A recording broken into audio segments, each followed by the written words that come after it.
I walked through the front doors of my hotel that Tuesday afternoon, tired but content after meeting with suppliers in town. The lobby was quiet, except for a woman's sharp voice at the front desk. I recognized that voice instantly. My daughter-in-law, Tracy, was leaning over the counter, jabbing her finger at my receptionist, Danny. "Cancel the reservation under Carol Harrison," she demanded. "I need 5 rooms for my family instead." Danny shifted uncomfortably, glancing at his computer screen. "Ma'am, I really need to call the owner first." Tracy's voice rose with impatience. "Just do it. I own this place more than she does anyway." I stepped forward, my heels clicking on the polished floor. "Hello, daughter-in-law. What's the problem?" Tracy spun around, and every ounce of color drained from her face. Her mouth fell open, but no sound came out. The entire lobby went silent. The silence stretched between us like a frozen lake, thin and dangerous. Tracy's eyes darted from me to Danny, and back again, her throat working as she tried to form words. Behind her, I could see a few guests pretending not to stare while clearly drinking in every moment of the scene unfolding before them. Let me explain something about my hotel. I built the Seaside Manor from nothing 12 years ago, after my husband Martin passed away suddenly from a stroke.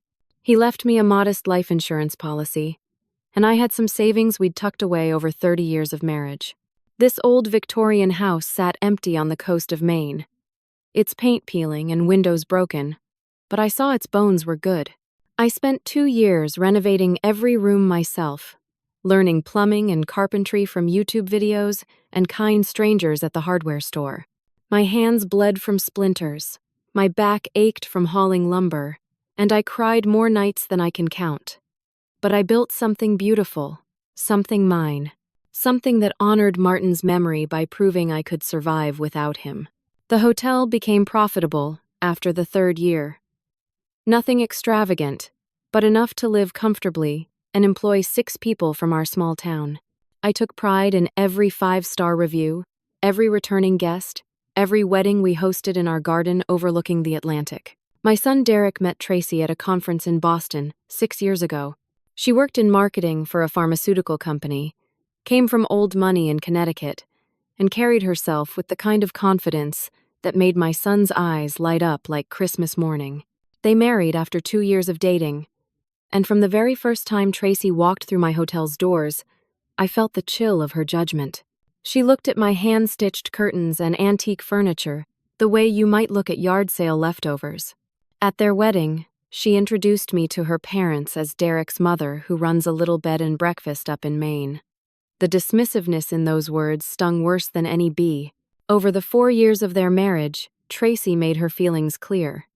She never visited unless Derek dragged her along. She made comments about how the hotel was charming in a rustic way and suggested I could finally relax if I just sold the property. She pushed Derek constantly to ask me for money, for a stake in the business, for promises about inheritance. My son, bless his heart, always changed the subject, but I could see the tension building in him like a pressure cooker with no release valve. Now here she stood in my lobby, caught red-handed trying to cancel my personal reservation during the busiest week of summer season. Tracy finally found her voice, but instead of apologizing, she straightened her spine and lifted her chin. Her shock transformed into something harder, meaner. "Well, since you're here, we can discuss this directly. Derek told me I could use the hotel for my family reunion.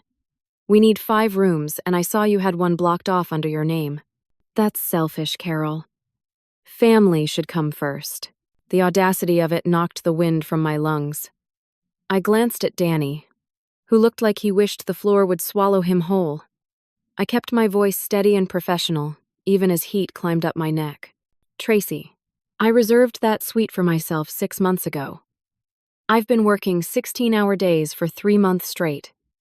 Every single room in this hotel is booked solid because it's peak tourist season. I cannot simply cancel paying guests to accommodate your family." She pulled out her phone and held it up like a weapon.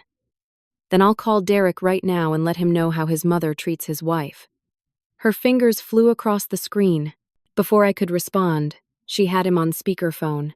Derek's voice came through tinny but clear. "Hey babe, what's up?" Tracy's face crumpled, and tears sprang to her eyes so quickly I might have believed them genuine if I didn't know better. Your mother is embarrassing me in public and refusing to help my family. I asked for a few rooms for my parents and siblings, and she's saying no. She cares more about money than about us. My heart plummeted into my stomach. Derek, I started. But Tracy spoke over me. Mom? Derek's voice carried surprise and something else. Disappointment, maybe. Why are you being difficult about this? I'm not being difficult. The hotel is completely booked. I have paying guests in every room. I can offer one room if someone cancels. But Tracy is demanding 5 rooms, including the suite I reserved for myself months ago. The suite you reserved for yourself, Derek repeated slowly. Well, Tracy's family has nowhere to stay. They can stay at the Hampton Inn 15 minutes down the road. They have availability. I checked this morning because I knew summer bookings were tight everywhere. Tracy sobbed dramatically into her hands. See? She wants my family at some chain hotel while she keeps the best room in her own place for herself. Derek, I can't believe your mother is this selfish. There was a long pause on the line. When Derek spoke again, his voice had cooled by several degrees. Mom, can you please just be more flexible and understanding? Family is supposed to come first. That's what Dad would have wanted. The invocation of Martin's name, in service of this manipulation, made my hands shake. Danny took a small step backward, sensing the danger in the air. 2 other guests had paused near the staircase, no longer even pretending not to listen. Your father, I said carefully, would never have asked me to displace paying customers who booked in good faith months ago. And he certainly wouldn't appreciate his name being used to guilt me into something unreasonable. Wow, Derek said. And I heard Tracy's influence in that single syllable. Just wow, Mom. I thought you'd changed, but you're still the same person who cares more about business than family. Tracy told me you've been cold to her, but I didn't want to believe it. I guess she was right. The phone went dead. Tracy lowered it slowly, and the tears vanished from her face as if they'd never existed. A small smile played at the corners of her mouth. She looked at me with eyes as cold as January ocean water. See? Even your son knows you're unreasonable. You've always put yourself first, Carol. Always. That's why Derek barely calls you anymore. That's why he dreads coming to visit. But I'm done being polite about it. I struggled to keep my composure in front of my staff and guests. My chest felt tight, my throat thick with unshed tears. Fine, I managed. I can offer you 1 room, Tracy. That's the absolute best I can do given our bookings. 1 room? She laughed, harsh and brittle. I need 5. My parents, my sister and her husband, my brother and his family. But you know what? Forget it. We'll go to the Hampton Inn like you suggested. And everyone will know exactly why. They'll know that Carol Harrison values money over family. She turned on her heel and strode toward the door, her designer handbag swinging from her shoulder. At the threshold, she paused and looked back at me. You'll regret this, she said simply. Then she was gone. The lobby felt too quiet after she left. Danny cleared his throat softly. I'm sorry, Mrs. Harrison. I didn't know what to do when she demanded I cancel your reservation. I tried to stall. You did exactly right, Danny. Thank you for calling me. I tried to smile, but my face felt stiff and wrong. I'm going to my office for a bit. Please handle the desk as usual.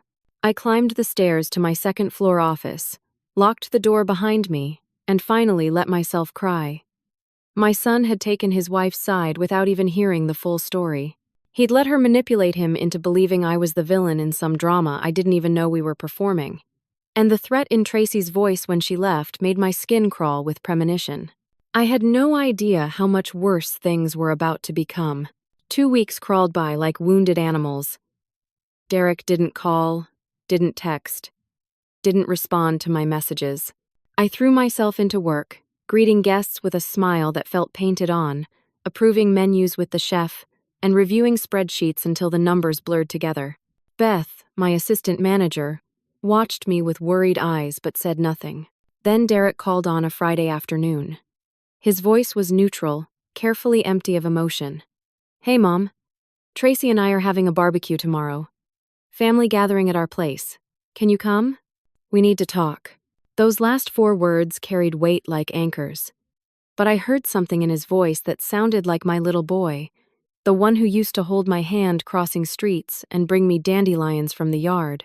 So I said yes. I arrived at their house in Portland at 2 o'clock on Saturday, carrying a homemade apple pie. I'd spent the morning baking it from scratch using Martin's mother's recipe, the one Derek had loved since childhood. The smell of cinnamon and butter had filled my kitchen and made me remember happier times. Their backyard was full of people when I walked through the side gate. Not just Tracy's immediate family, but what looked like a small army of her relatives. Aunts, uncles, cousins, all gathered around picnic tables laden with food. I recognized Tracy's parents, Phyllis and Gerald, standing near the grill where Derek flipped burgers. Tracy held court at the center table, her laugh carrying across the yard like wind chimes. The moment I stepped onto their patio, conversations faltered. Heads turned. Eyes assessed me with something that looked uncomfortably like hostility. Tracy's mother, Phyllis, approached me first. She was a thin woman with severe cheekbones and hair dyed an unnatural shade of auburn. "Oh," she said, her voice dripping with false sweetness. "So the hotel mogul finally has time for family. How generous of you to grace us with your presence." I blinked at the venom in her tone. "Hello, Phyllis. I'm happy to be here. I brought Derek's favorite pie." "How thoughtful," she said, taking the dish from my hands without looking at it. "I'm sure it's lovely. Though I have to say, we're all a bit surprised you came at all. Tracy said you barely make time for Derek these days." "That's not true," I started. But Phyllis had already turned away, carrying my pie toward the dessert table like it might contaminate her. Derek saw me and waved, but his smile looked strained. He said something to Gerald and walked over, wiping his hands on his apron. "Hey, Mom. Glad you could make it. Help yourself to food, okay? We'll talk later." He squeezed my shoulder briefly and returned to the grill before I could respond. I felt unmoored, adrift in a sea of strangers who looked at me like I was something unpleasant they'd stepped in. I fixed myself a plate of potato salad and chicken, though my appetite had vanished. I sat at the edge of a table where Tracy's sister, Amanda, was holding forth about her new kitchen renovation. She glanced at me, paused mid-sentence, and then continued talking as if I hadn't sat down at all. The 2 other women at the table followed her lead. After 20 minutes of being invisible, Tracy stood up and clinked a fork against her wine glass. "Everyone," she called out, her voice bright and clear. "I want to thank you all for coming today. Family is so important to us." She paused dramatically, her eyes finding me across the yard. "Though I suppose some people need reminding of that." Nervous laughter rippled through the crowd. I felt my face grow hot. Tracy continued, warming to her subject. "You know, Derek and I tried so hard to include his mother in our lives." She looked at Derek, who shifted his weight uncomfortably. "But it's been difficult." She launched into a story about how I'd supposedly refused to attend their anniversary dinner last month because I was too busy counting money at the hotel. My mouth fell open. I was never invited to an anniversary dinner. They'd gone to Boston for a long weekend, just the 2 of them. Derek had told me it was a couples-only trip. Before I could gather my thoughts to object, Tracy's sister Amanda jumped in with another story. "Oh, that reminds me of when she demanded Derek take out a loan to invest in her hotel. Can you imagine? Asking your own son for money like that?" "I never asked Derek for money. Not once. Not ever. In fact, I'd helped him with his student loans 2 years ago, paying off the last $5,000 so he could start fresh with Tracy." I stood up, my chair scraping loudly against the patio stones. "That's not true," I said, my voice coming out too loud, too desperate. "None of that is true. Derek, you know I never asked you for money, and I was never invited to any anniversary dinner." Derek looked at me, then at Tracy, confusion flickering across his face. But he didn't speak. He just stood there, silent, while Tracy smiled sadly. Gerald, Tracy's father, rose from his seat. He was a large man with a red face and hands like ham hocks. "Now see here," he said, pointing a thick finger at me. "My daughter has been nothing but kind to you, and this is how you repay her? With lies and manipulation?" "I'm not lying," I protested. "You have to believe me." Tracy pulled out her phone, swiped a few times, and held it up. "I have text messages," she announced. "From Carol, asking Derek to invest in hotel renovations. Demanding it, actually." "That's impossible," I said. "I never sent those messages." She turned the phone toward the gathered crowd, though I was too far away to see the screen clearly. Several people murmured sympathetically. I looked at Derek, pleading with my eyes for him to defend me, to remember the truth. But Derek's face had closed off, shut down like a house with all the blinds drawn. He looked tired and defeated. Then Tracy delivered her killing blow. "And now," she said, her voice trembling with manufactured emotion, "she's trying to sell the hotel out from under Derek, even though he was promised half ownership. She's cutting him out of his own inheritance." Gasps rippled through the crowd. Gerald's face turned purple with rage.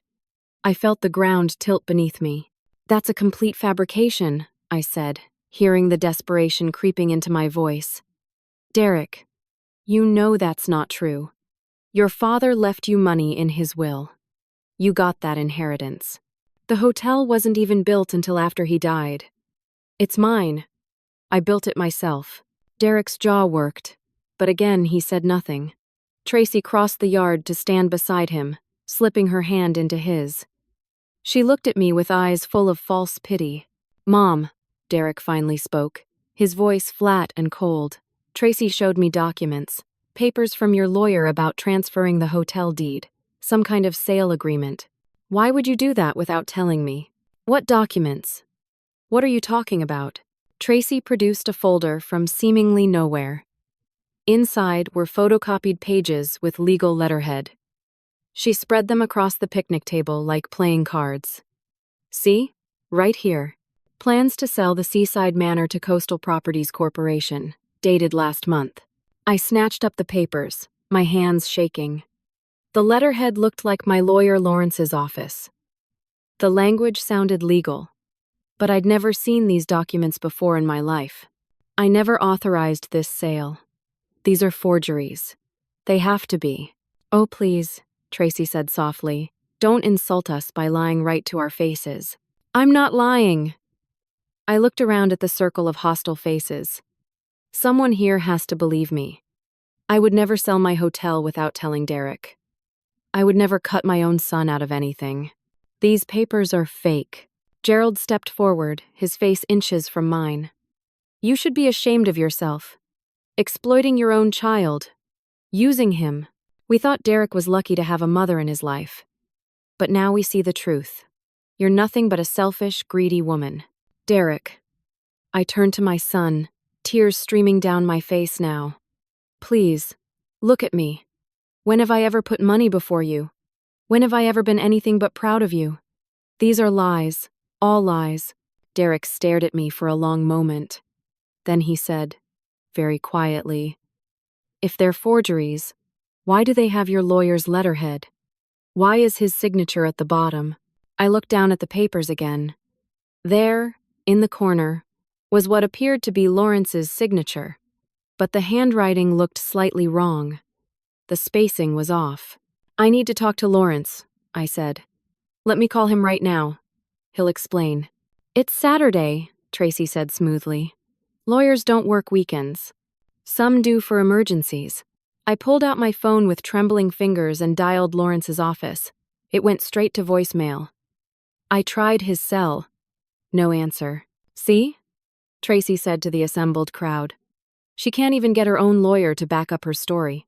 Derek's face hardened into something I'd never seen before. Something that looked like disgust.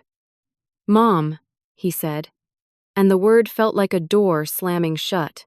"I can't believe you would lie right to my face. With all these people as witnesses, Dad would be so disappointed in you." The mention of Martin shattered what little composure I had left. I turned and ran from that backyard, my vision blurred with tears, my chest heaving with sobs. Behind me, I heard Tracy's voice, soothing and sympathetic, comforting Derek as if I were the monster who'd hurt him. I drove home barely able to see the road, pulled into my driveway, and sat in my car crying until no more tears would come. My son believed I was a liar. My son believed I'd betrayed him, and I had no idea how Tracy had created such convincing forgeries, but I knew with absolute certainty that she had. The worst part was the look in Derek's eyes. Not anger, worse than anger. Disappointment, loss. Like he was mourning the mother he thought he'd had, and realizing she'd never existed. I stumbled into my house and called Lawrence's cell again. This time he picked up. "Carol? What's wrong? You sound terrible." Through hiccuping sobs, I explained about the documents, the accusations, the barbecue disaster. Lawrence listened in silence. When I finished, he said grimly, "Carol, I never created any documents about selling your hotel. My signature on those papers is forged. This is a serious crime. We need to figure out who did this and why." I already knew who, but proving it would be another matter entirely. The next month felt like drowning in slow motion. Every morning I woke up hoping Derek would call, would realize the truth, would come back to me. Every night I went to bed with that hope crushed a little more. But worse than the silence from my son was what started happening to my hotel. It began with the reviews. I noticed them during my regular Monday morning check of our online presence. 5 new 1-star reviews had appeared over the weekend, all from different accounts, all describing terrible experiences at the Seaside Manor. Filthy rooms with stained sheets, one read. Rude staff who ignored our requests. Overpriced and underwhelming. Save your money and stay somewhere else. Another claimed, "The owner is a scam artist who charges hidden fees. Found a cockroach in the bathroom. Absolutely disgusting." I felt sick reading them. None of it was true. We'd never had cockroaches. Our housekeeping staff took pride in their work. I'd never charged a hidden fee in my life. Beth came into my office carrying her tablet, her face worried. "Mrs. Harrison, have you seen these reviews?" "I'm looking at them now. They're all fake, every single one. But how do we prove that?" Beth sat down heavily in the chair across from my desk. "Our rating just dropped from 4.8 stars to 3.2. People are going to see this." She was right. Over the next week, 3 families called to cancel their reservations, citing the bad reviews. We had our first truly empty rooms in over a year. The financial impact was immediate and terrifying. Then the vendor problems started. Our linen service, a company we'd used for 8 years, called on a Wednesday morning. The owner, Tom, sounded apologetic but firm. "Carol, I'm sorry, but we need to end our contract. You haven't paid your last 3 invoices, and we can't extend any more credit." My heart stopped. "What are you talking about?" "I pay every invoice within 2 weeks. I pulled up my accounting software while he waited on the line. Look, I'm sending you proof right now. Email confirmation of payment from my bank. All 3 invoices, paid in full 6 weeks ago." There was a pause. Then Tom said slowly, "That's strange. My bookkeeper swears we never received payment. But if you have confirmation, send it over. Let me look into this." I sent the documentation, and Tom called back an hour later, confused. "Carol, this is weird. Someone called our office last month claiming to be your business partner, said the hotel was closing down soon and to stop all deliveries. My bookkeeper made a note in the system. But now I'm looking at your payment confirmations and they're all legitimate. I don't understand what happened." "Someone called pretending to be my business partner," I repeated, my stomach turning to ice. What did they sound like? A woman, professional, had all your account numbers and business information. We thought it was legitimate. "I don't have a business partner, Tom. Someone is sabotaging my hotel." After I hung up with him, I called my food supplier. The same story. A woman claiming to be my partner had called, saying the hotel was in financial trouble and they shouldn't extend credit. Deliveries had been stopped. Beth walked in while I was on my 3rd call to a vendor. She carried a stack of printed emails. You need to see these. Someone's been sending messages from a fake email address that looks almost exactly like yours. Look at this one. It's Carol Harrison at seasidemanor.com, but your real email is Carol Harrison, no hyphen. They're spoofing you. Show me. I grabbed the printouts. The fake emails announced the hotel was ceasing operations, thanked vendors for their service, and terminated all contracts. My hands shook so hard the papers rattled. Who would do this? Beth asked. Though I could see in her eyes she was already connecting the dots. Tracy, I said flatly. It has to be Tracy. But why? What does she gain? The hotel. If she can force me into bankruptcy, she can convince Derek that I'm a failure. Then they swoop in and buy the property for nothing. I thought about those forged documents claiming I was selling. This was all part of a long-term plan. Beth's eyes widened. That's crazy. That's actual criminal behavior. Yes, it is. I reached for my phone. I'm calling a private investigator. I need proof. I hired Marcus Chen, a former police detective who now ran his own investigation firm. He was a quiet man in his 50s with sharp eyes that missed nothing. I explained the whole situation, from the barbecue confrontation to the vendor sabotage. Marcus took notes and nodded slowly. I can trace the IP addresses of those fake emails and reviews. If it's all coming from the same source, we'll have evidence. Give me a week. But the damage kept accelerating. More cancellations came in. Guests called asking if we were really closing down because they'd seen something online. Our summer bookings, once solid and profitable, began to look like Swiss cheese. Then the health department showed up. A stern woman with a clipboard informed me they'd received a complaint about sanitation violations. She spent 3 hours inspecting every room, every kitchen surface, every bathroom. In the end, she found nothing wrong. We passed with flying colors, but the damage was done. Word spread through town about the inspection. Rumors started that we'd failed, that the hotel was dirty, that something terrible had been found. None of it was true, but truth didn't seem to matter anymore. I couldn't sleep. I couldn't eat. The hotel that I'd built with my own bleeding hands was crumbling around me, and I couldn't stop it. Marcus called with his preliminary report. The IP addresses for the fake reviews all trace back to a coffee shop in Portland. Same one every time. Someone's going there regularly to post under different accounts. The spoofed emails are trickier, but I found the service they're using. It's an overseas company that sells fake email addresses to scammers. Can you prove it was Tracy? Not yet. But I'm working on it. Keep documenting everything. Save every email, every call, every cancellation. We're building a case.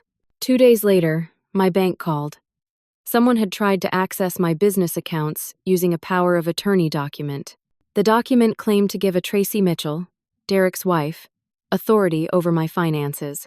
The bank manager, thankfully, knew me personally. Carol, this doesn't look right. The signature doesn't match what we have on file. I'm flagging this as potential fraud. Thank you, I breathed. Yes, it's fraud. My daughter-in-law is trying to steal my business. The manager's voice turned grave.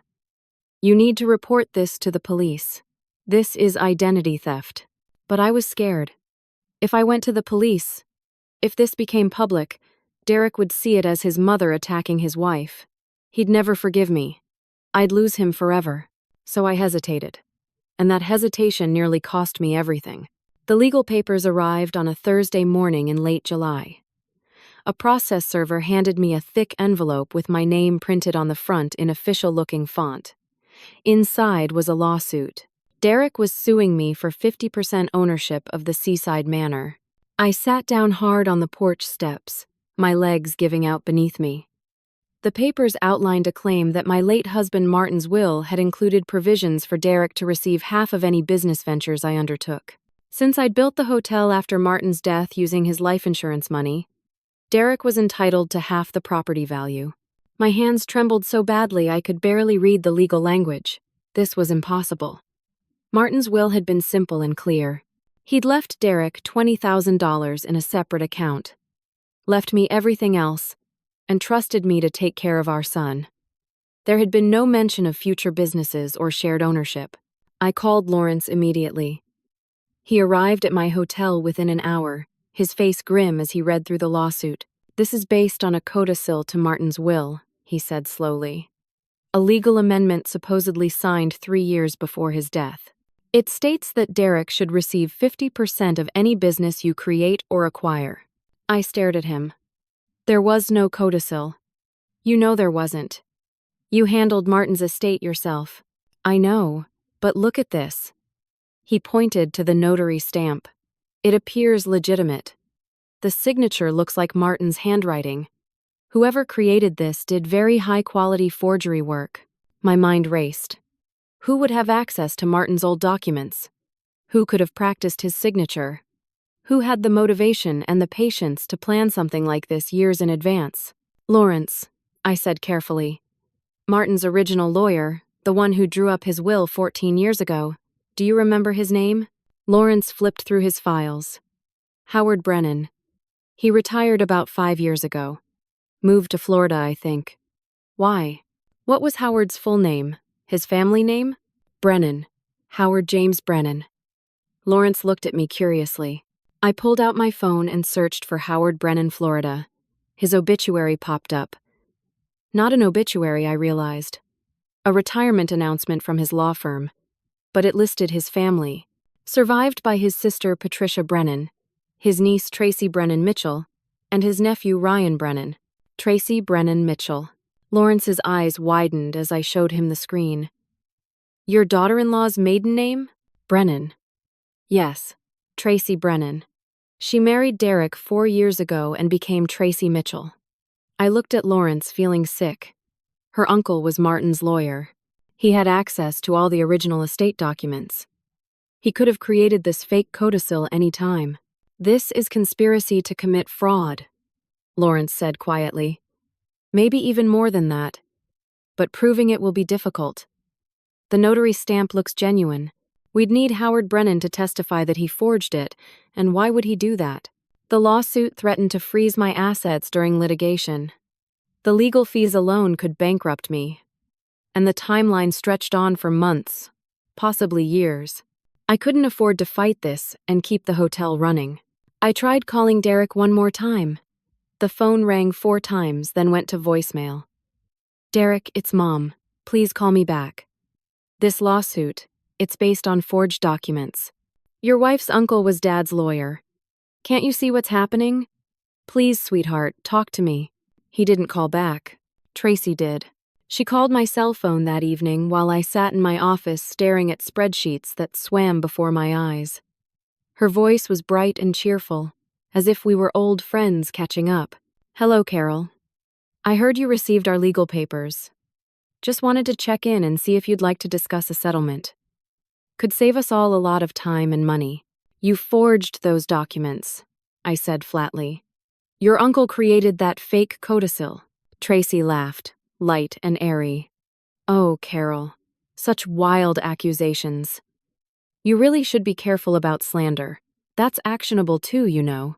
What do you want? Why are you doing this?" "I want what Derek deserves. What he should have gotten from the start. Your hotel is worth about $2 million, Carol. The property alone is worth $1.5 million because of the coastal location. Derek should have half of that. It's only fair. Nothing about this is fair. I built that hotel with my own hands after Martin died. Derek was 19 years old, away at college. I did this alone. With Martin's insurance money," Tracy corrected. "Money that should have been Derek's inheritance too. You used his father's death to enrich yourself. Now it's time to pay what you owe.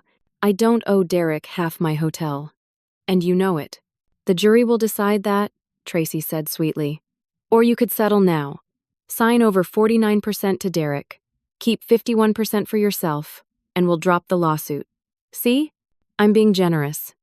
You get to keep control. And what happens after that? You convince Derek to sell? You push me out? That's future talk, Carol. Right now, I'm offering you a way out of a long, expensive court battle. Think about it.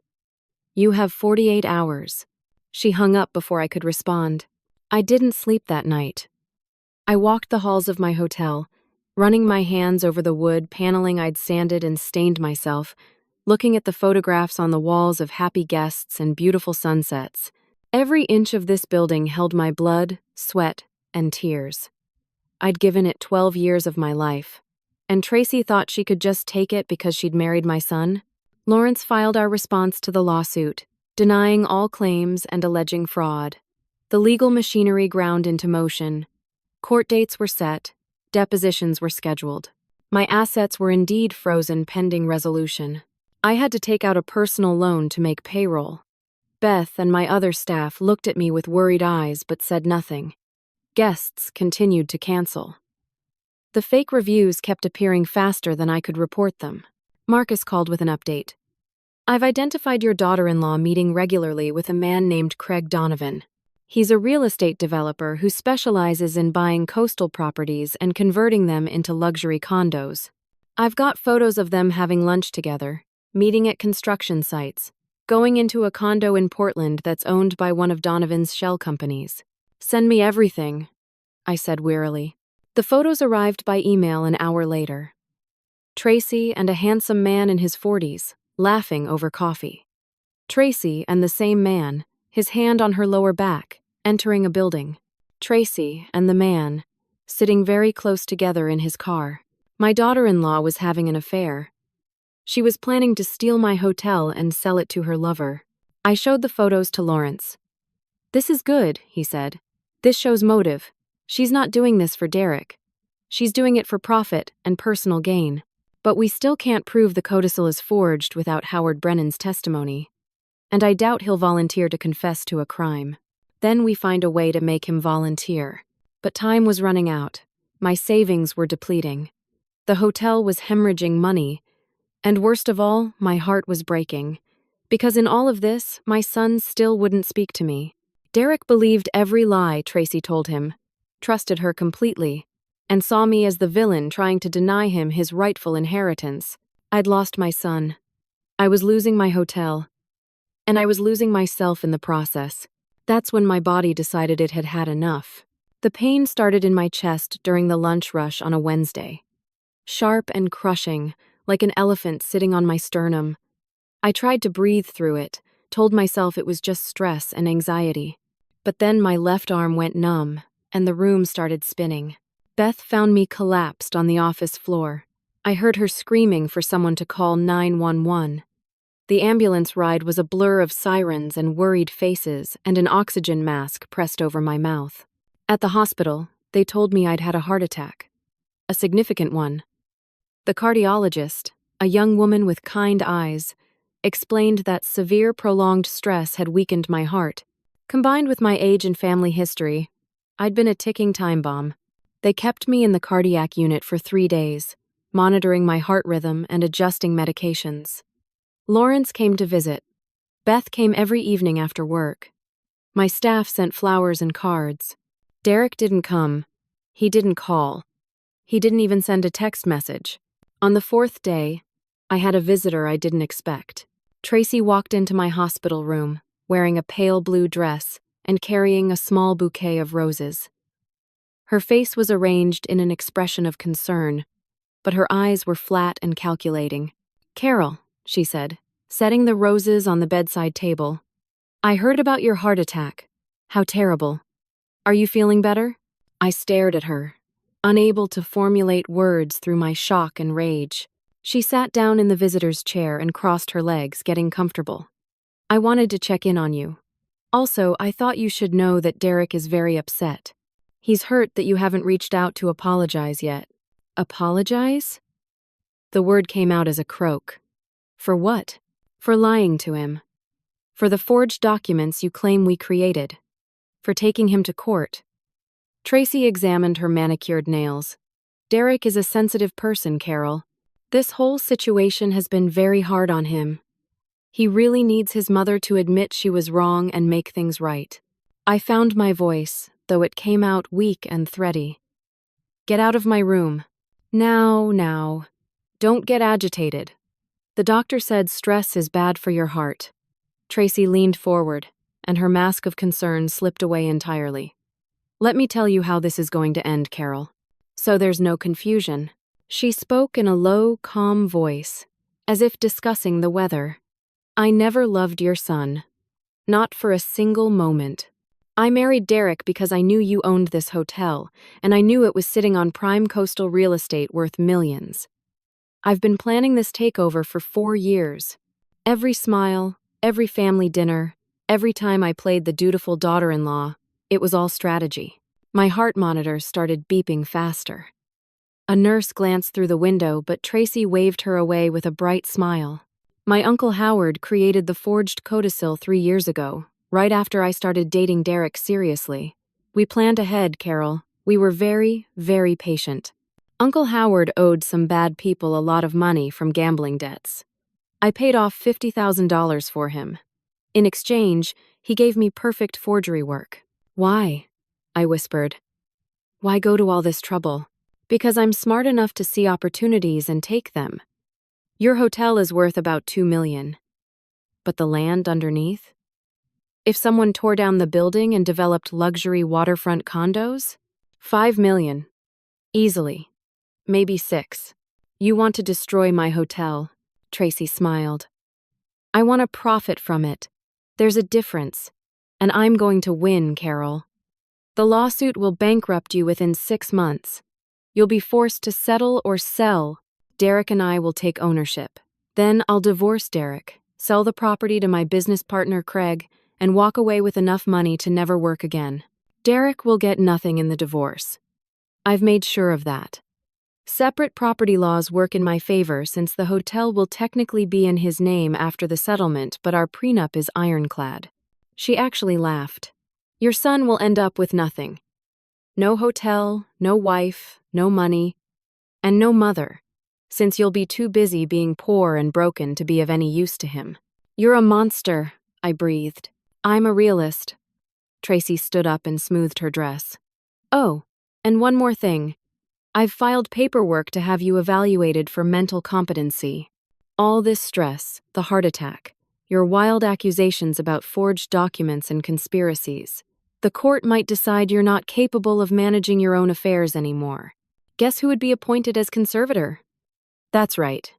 Your loving son, Derek. She patted my hand, and I jerked away from her touch. There's nothing you can do about any of this. Derek hates you now. He believes every word I say. The lawsuit will drag on until you're completely bankrupt. Your hotel will close, your reputation will be destroyed, and you'll die alone and penniless, probably from another heart attack brought on by the stress of losing everything. Tracy walked to the door, then paused and looked back. I won, Carol. Completely and totally. Enjoy your heart condition. Maybe the next one will finish the job and save everyone a lot of trouble. Then she left, her heels clicking down the hospital corridor. I lay in that bed, hooked up to machines that beeped and hummed, and felt the weight of absolute defeat pressing down on me. She was right. She'd won. She'd systematically destroyed my life, turned my son against me, stolen my business, and there was nothing I could do about it. The tears that came then were different from all the others I'd cried over the past months. These were tears of surrender, tears of giving up. But then, slowly, something else crept into my awareness. Something that felt like anger, but colder, more focused. Tracy had made a mistake. She'd confessed everything to me, thinking I was beaten, thinking I had no power left. But she'd forgotten something crucial. I glanced up at the corner of the hospital room. A small security camera, standard in all patient rooms, pointed at the bed. Its little red light blinked steadily, recording everything. And in that moment, lying in my hospital bed with my broken heart and my broken life, I started to plan my comeback. The nurse who came to check my vitals 20 minutes after Tracy left was named Sharon. She was in her 50s, with gray-streaked hair pulled back in a practical ponytail, and eyes that crinkled when she smiled. But she wasn't smiling now. She looked troubled. Mrs. Harrison, she said quietly, adjusting my IV line. I need to tell you something. I was standing outside your door during your visitor's conversation. I heard everything that woman said. My breath caught. Everything? Everything. Sharon pulled a small notebook from her pocket. I wrote it down while it was fresh in my memory. What she said about never loving your son, about the forged documents, about planning to divorce him and steal the hotel. She met my eyes. I don't know what's happening in your life, but that woman is dangerous, and what she did is criminal. Would you be willing to sign a statement? Testify if necessary? Sharon nodded firmly. I've been a nurse for 28 years. I've seen people at their most vulnerable. What she did? Threatening you while you're recovering from a heart attack? Bragging about destroying your life? That's evil. Yes, I'll testify. I'll do whatever you need. I started crying again, but this time with relief.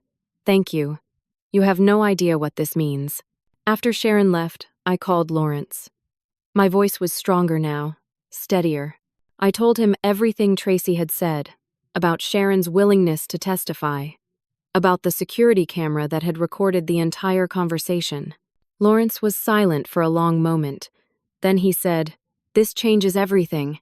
Get me that security footage. I'll file emergency motions with the court. We're going on offense now, Carol." Next, I called Marcus, my private investigator. I need you to find Craig Donovan's business partner. Track his movements. See if you can get evidence of him and Tracy planning the real estate development. Financial records, emails, anything. Already on it, Marcus said. But there's something else you should know. I've been looking into Tracy's finances. She's been taking out credit cards and personal loans in Derek's name, forging his signature. She's racked up $83,000 in debt that your son doesn't even know about. That's identity theft. Yes, it is. Major felony. I'm getting the documentation together now. But Carol, there's more. I tracked down Howard Brennan, Tracy's uncle. The lawyer? He's in hospice care in Tampa. Pancreatic cancer, stage 4. He has maybe 2 months left. I closed my eyes. Can you go talk to him? I'm already booking a flight. If he's dying, he might be willing to confess. Ease his conscience before the end. Beth came to visit that evening, bringing real food from my favorite restaurant to replace the hospital meals. While we ate, I told her everything. She listened with wide eyes, occasionally gasping or shaking her head in disbelief. When I finished, Beth said, "I have something for you too." She pulled out a thick folder from her bag. Remember how I said I'd been documenting things at the hotel? I've kept copies of every fake email we received. I recorded phone calls from people claiming to be you or your business partner. I saved screenshots of all the fake reviews with timestamps. I even tracked IP addresses before they could be scrubbed. Beth, I breathed. This is incredible. I knew something was wrong. I just couldn't prove who was doing it at first. But I kept everything, just in case. Now I know it was Tracy. And now we have proof. Lawrence spent the next 48 hours moving like a legal tornado. He filed motions to compel production of Tracy's communications with Craig Donovan. He submitted Sharon's signed affidavit describing Tracy's hospital room confession. He requested the security footage from the hospital, which their legal department provided after some persuasion. Meanwhile, Marcus flew to Tampa and sat beside Howard Brennan's hospice bed. The old lawyer was skeletal and yellow, eaten away by cancer and regret. When Marcus mentioned the forged codicil, Howard started crying. "I made a terrible mistake," Howard whispered. "Tracy gave me $50,000 to forge that document. I was drowning in gambling debts. I thought I'd never get caught, but it's haunted me every day since. I want to make it right before I die." Marcus recorded Howard's full confession. The dying lawyer admitted to creating the fake codicil using old legal stationery he'd kept from his practice. He'd traced Martin's signature from the original will, practiced it hundreds of times until he could replicate it perfectly. He'd used an official notary stamp he should have surrendered when he retired but kept just in case. Howard signed a sworn affidavit admitting to the forgery and implicating Tracy as the person who'd paid him and planned the scheme.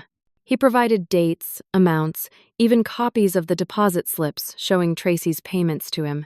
When Marcus sent me the video of Howard's confession, I watched it 3 times, tears streaming down my face. Not tears of victory, not yet. Tears of vindication. proof that I'd been telling the truth all along. We had Tracy's confession witnessed by Sharon and partially captured on hospital security footage. We had Howard's deathbed admission of forgery. We had Beth's documentation of the systematic business sabotage. We had Marcus's photos of Tracy with Craig Donovan, along with financial records showing their business relationship. And we had the evidence of identity theft, with $83,000 in fraudulent debt taken out in Derek's name. Lawrence called me on my 5th day in the hospital, his voice tight with controlled excitement. "Carol, we have enough to not only defeat the lawsuit, but to file criminal charges. Identity theft, fraud, forgery, conspiracy, business sabotage. Tracy could be looking at 15 to 20 years in prison." "What about Derek?" I asked quietly. "How do we tell him that his wife is a criminal who never loved him and stole his identity?" Lawrence's voice softened. "That's going to be the hardest part. But he deserves to know the truth. All of it." "Set up a meeting," I said, "at your office. Derek, Tracy, you, me, and whatever lawyers they want to bring. Tell them we're discussing a settlement. But don't tell them what we really have. Carol, if we ambush them like this..." "They ambushed me, Lawrence. At a family barbecue, in front of everyone I knew. Tracy gloated about destroying my life while I was in a hospital bed recovering from a heart attack. I'm not ambushing anyone. I'm presenting evidence. There's a difference." He was quiet for a moment. "You've got steel in your spine, Carol Harrison. I've always respected that about you. Okay, we'll do it your way. I'll set it up for 3 days from now. That'll give you time to get out of the hospital and regain some strength." I spent those 3 days preparing myself mentally and emotionally for what was coming. I knew the truth would devastate Derek. I knew he'd have to face the fact that he'd chosen his manipulative wife over his mother, that he'd believed lies over the woman who'd raised him alone after his father died. But I also knew he deserved the truth. And I deserved justice. On the day of the meeting, Beth drove me to Lawrence's office. I was still weak, still on medication for my heart, but I'd never felt more determined in my life. It was time to take back everything that had been stolen from me. Lawrence's conference room had floor-to-ceiling windows overlooking downtown Portland. The afternoon sun streamed in, making the polished table gleam. Derek and Tracy sat on one side, their lawyer, a sharp-looking woman in her 30s, beside them. Lawrence and I took the opposite side. On the table between us sat 3 thick folders containing our evidence. Derek looked tired. He'd lost weight, I noticed. Dark circles shadowed his eyes. He wouldn't look at me directly, his gaze sliding away whenever our eyes threatened to meet. Tracy, by contrast, looked confident and relaxed. She even smiled at me when I entered. That smile told me she had no idea what was coming. Their lawyer, who introduced herself as Jennifer Ryan, started the proceedings. "We're here to discuss a possible settlement in the matter of Derek Mitchell versus Carol Harrison regarding the Seaside Manor property. My clients are willing to be reasonable if Mrs. Harrison is prepared to acknowledge her son's rightful claim." "Before we discuss settlement," Lawrence said calmly, "I'd like to present some evidence that's come to light recently. Evidence that significantly impacts this case." He opened the first folder and slid a document across the table. "This is a sworn affidavit from Howard James Brennan, signed 5 days ago. In it, Mr. Brennan confesses to forging the codicil that forms the basis of your lawsuit. He admits he was paid $50,000 by Mrs. Tracy Mitchell to create fraudulent legal documents." Tracy's smile froze. Jennifer picked up the affidavit and started reading. Derek looked confused, glancing between the lawyer and his wife. "That's ridiculous," Tracy said, but her voice had lost some of its confidence. "Howard's my uncle. He would never say that." Lawrence slid a tablet across the table. "This is a video recording of Mr. Brennan's confession.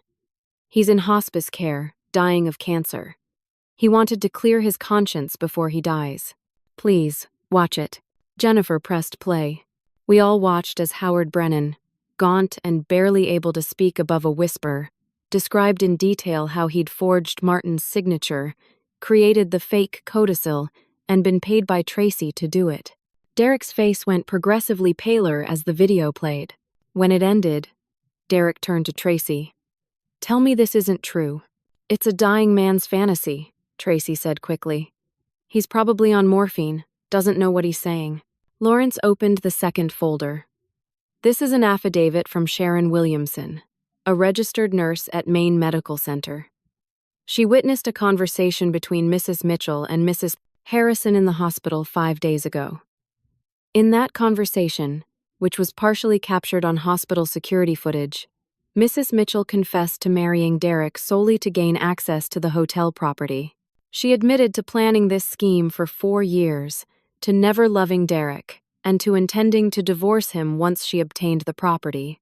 "That's not true," Tracy said, but her voice shook now. "Derek, don't listen to this. Your mother is making this all up."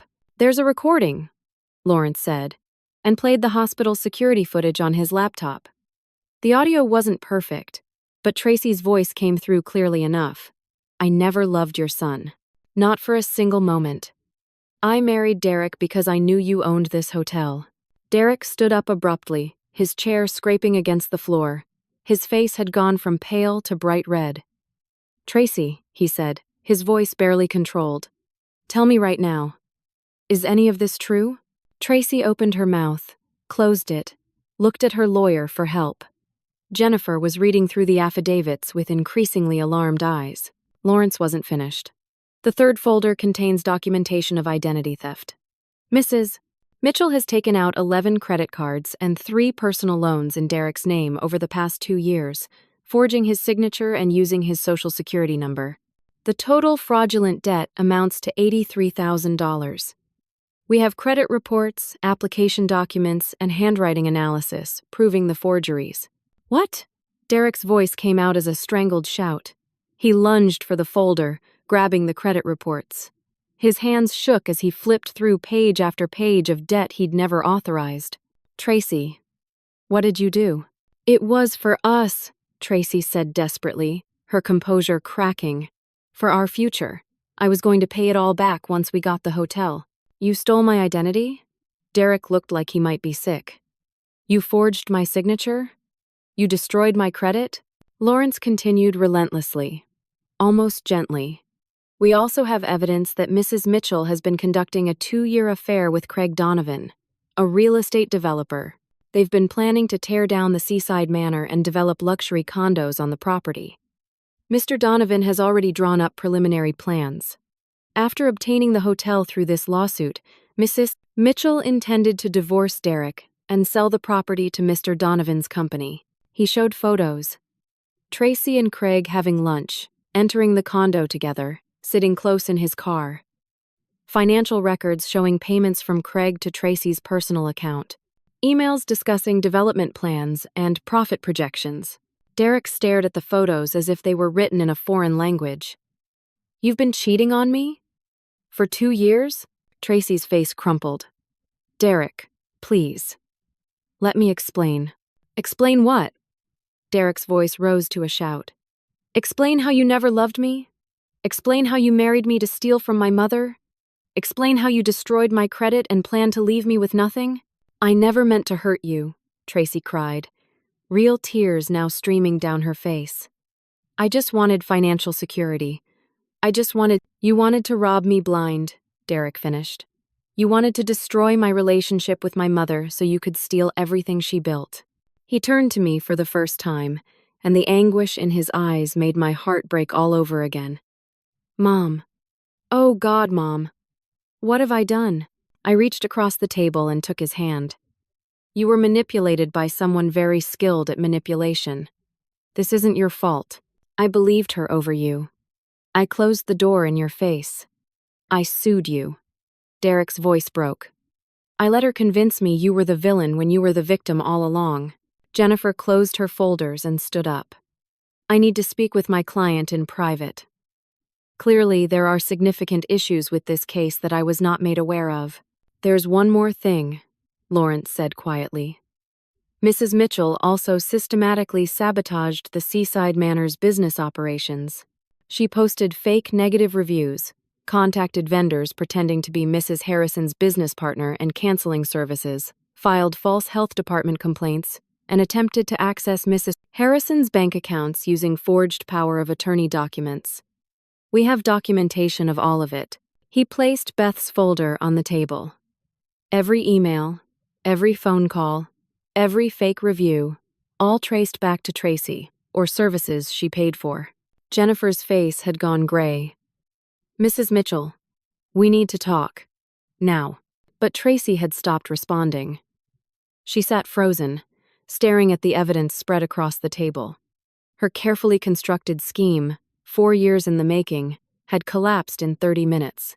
Lawrence addressed Jennifer. "Mrs. Harrison is prepared to file criminal charges for identity theft, fraud, forgery, conspiracy, and business sabotage. However, she's willing to consider an alternative if your client cooperates fully. Full confession, restitution for all damages to the hotel and to Derek's credit, and acceptance of a plea agreement that will likely involve significant prison time." Jennifer nodded shakily. "I'll need to consult with a criminal defense attorney. This is beyond my scope." The meeting ended shortly after. Jennifer led Tracy from the room, my daughter-in-law moving like a sleepwalker. Derek remained sitting, staring at his hands. After they left, Derek looked at me with tears streaming down his face. "I'm so sorry, Mom. I'm so sorry. How can you ever forgive me?" I moved around the table and pulled my son into a hug for the first time in months. He collapsed against me, sobbing like the little boy who used to cry on my shoulder after nightmares. "You were a victim too," I told him. "She manipulated both of us. She was very, very good at it." Over the following weeks, the legal machinery ground forward with terrible efficiency. Tracy was arrested and charged with multiple felonies. The evidence was overwhelming. Her lawyer negotiated a plea deal. Tracy would plead guilty to identity theft, fraud, and conspiracy in exchange for a 5-year prison sentence.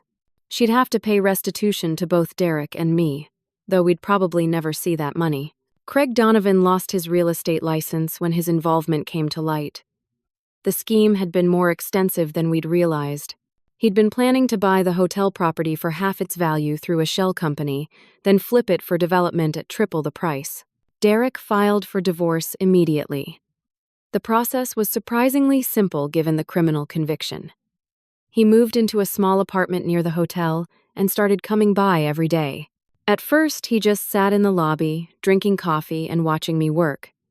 Then he started helping with small tasks, carrying luggage, greeting guests, helping Beth with paperwork. He learned the business from the ground up, the way I'd learned it 12 years ago. We didn't talk much at first about what had happened. The wounds were too raw. But slowly, carefully, we began to rebuild trust. The lawsuit was dismissed. The forged codicil was publicly exposed. My hotel's reputation, which had been so badly damaged, began to recover as word spread about what Tracy had done. Guests who'd canceled their reservations rebooked. The fake reviews were removed. Vendors returned, apologizing for believing the lies. 6 months after that terrible meeting in Lawrence's office, Derek and I sat on the hotel's porch, watching the sun set over the Atlantic. The sky was painted in shades of pink and orange, the waves rolling in with their eternal rhythm. Derek spoke first. "I keep thinking about Dad, about what he'd say if he knew what happened. I thought about Martin, about the husband I'd loved and lost. He'd say you made a mistake, a big one. But he'd also say mistakes are how we learn. He'd be proud of you for facing the truth and trying to make it right. Are you proud of me?" Derek's voice was small, uncertain. I took his hand. "I'm proud of you for being brave enough to rebuild. For not running away when things got hard. For showing up every day even though you're in pain. That takes real courage. I don't know how you forgave me. Because you're my son. And because I understand that evil people count on good people staying silent. They count on us being too kind, too forgiving, too afraid of causing pain. But real love means fighting for the truth, even when it hurts." Derek squeezed my hand. "Tracy almost won. She almost destroyed everything, but she didn't. She underestimated how strong you are, how strong we are together. We sat in comfortable silence, watching the sun sink into the ocean. I thought about everything I'd learned through this nightmare. That truth always surfaces eventually, no matter how deeply it's buried. That resilience is built through surviving betrayal. That protecting the people you love sometimes means letting them face painful truths rather than shielding them from reality. I'd come so close to losing everything: my hotel, my health, my son, my dignity. But I'd fought back. I'd gathered evidence, built my case, and refused to let a manipulator destroy what I'd built with my own bleeding hands. "Mom," Derek said quietly, "thank you for not giving up on me. I never will," I promised him. No matter what. The hotel flourished in the months that followed. Derek proved to be a natural at hospitality, charming guests and solving problems with creativity and grace. We became true partners in running the business, not because of any legal claim or forged document, but because we chose to build something together. I learned something profound through this ordeal. Sometimes the strongest thing you can do is stand up and say no more and mean it. No more lies, no more manipulation, no more sacrificing truth for the sake of false peace. Evil thrives when good people stay silent. When we let manipulators gaslight us into doubting our own reality. When we choose temporary comfort over hard truth. But when we fight back, when we gather evidence and stand firm and refuse to be destroyed, we discover reserves of strength we never knew we had. I look at my hotel now with different eyes. It's not just a building anymore. It's a monument to survival, to resilience, to the truth that some things are worth fighting for, even when the battle seems impossible. And I look at my son, working beside me, and know that our relationship is stronger now than it ever was before, because we've been through fire together and came out the other side. Tracy sits in prison now, serving her sentence. I don't hate her. I pity her. She had so much potential, but she chose manipulation and greed over honesty and genuine connection. She destroyed her own life in pursuit of something she could never truly have. Howard Brennan died 3 weeks after signing his confession. I hope he found some peace in telling the truth at the end. Craig Donovan moved to another state, his reputation in tatters. And me? I'm here, still running my hotel, still watching sunsets over the Atlantic, still grateful for every ordinary day that doesn't involve lawsuits or betrayal or heart attacks. The scars remain. Sometimes I wake up at night remembering Tracy's cold voice in my hospital room, gloating about how she'd destroyed my life. Sometimes Derek still struggles with the shame of having believed her lies. But scars are proof that we survived, that we're still here, that we refused to be destroyed. I learned that sometimes love means being tough. It means saying hard things and facing painful realities. It means fighting for truth even when it would be easier to surrender. And I learned that the strongest thing you can do is refuse to let evil win. So, I share my story now, not for sympathy, but as a warning and an encouragement. Watch for the manipulators. Trust your instincts when something feels wrong. Document everything. Never stop fighting for truth. And know that even when it seems like the bad guys are winning, justice can still prevail if you're brave enough to stand up for it. Have you ever faced someone in your life who manipulated those around you and turned people against you? How did you handle it? I'd love to hear your stories in the comments below. Your experience might help someone else who's going through something similar right now. If this story resonated with you, please consider liking this video and subscribing to the channel. Share it with someone who might need to hear it, someone who's facing their own battles and needs to know they're not alone. Thank you for listening to my story. I hope it gives you strength for whatever battles you're facing. Remember that truth is powerful, that you're stronger than you know, and that some things are worth fighting for no matter how impossible the fight seems. May you find the courage to stand up for what's right, the wisdom to see truth through manipulation, and the strength to never, ever give up. Take care, and remember, you're not alone.